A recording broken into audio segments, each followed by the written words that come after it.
Samuti sain aimu, kuidas alustada Ami-Ari nullist ja milliste väljakutsestega tuleb silmisti seista.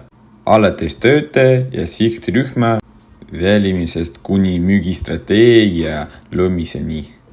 Selle aine kaudu sain palju kasulikke teadmisi väikeettevõtte juhtimisest.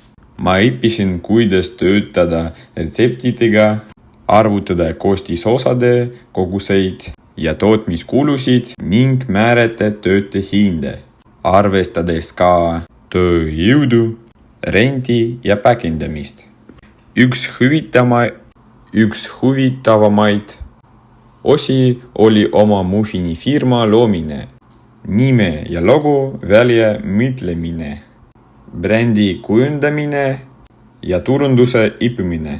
Proovisin kätt ka reklaamvideo tegemises.